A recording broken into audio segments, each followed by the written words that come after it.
Hey, this is Earl Hebner, and I'm on the podcast I Only Touch Greatness. Okay, why'd you leave WWE? Well, it was a big dispute about, I made some merchandise that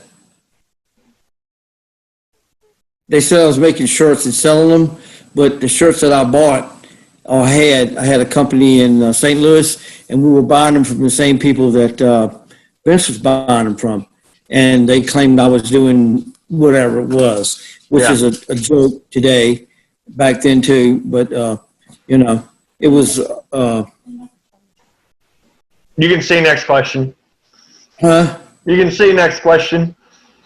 But, it was just. Yeah. It was all politics, and they wanted to get rid of my brother, to be honest with you.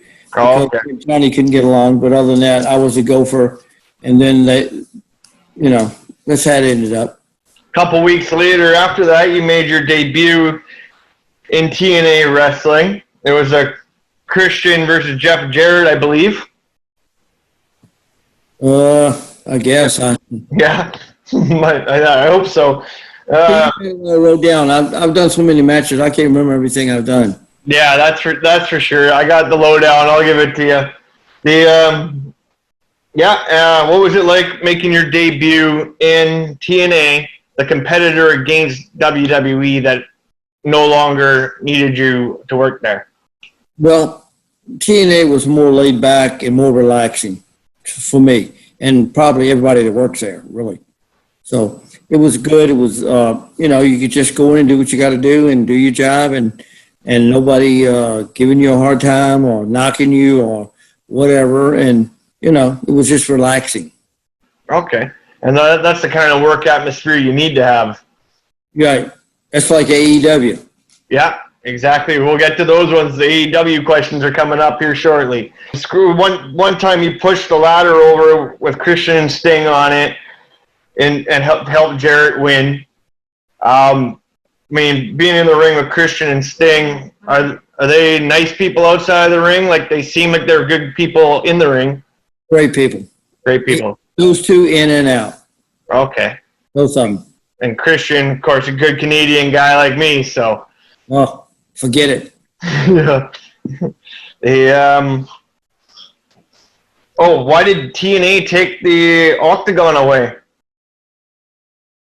That was, I think, Hogan's and Bischoff's idea, which I thought was wrong, bad, because that was the TNA signature.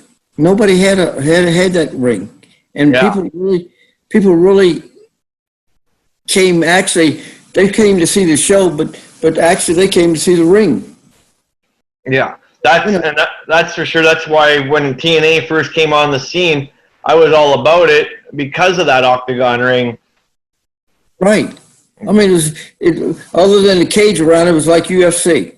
And people loved it and digged, and wanted that was what they wanted to see. Yeah, and I was shocked when they went back to the square ring, but I think in their first interview you were saying it's like if you're flipping through the channels and there's 3 wrestlings on at once, and you got one with the Octagon, then that's the one you're going to stop and watch. Exactly, it's different. It's different. And when TNA went back to the square ring, we were like everybody else. We were no different. Yeah.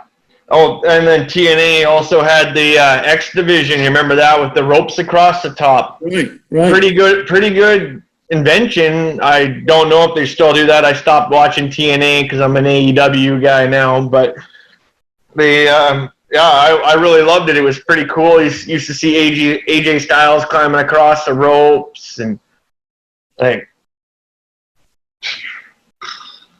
Okay, well, this question.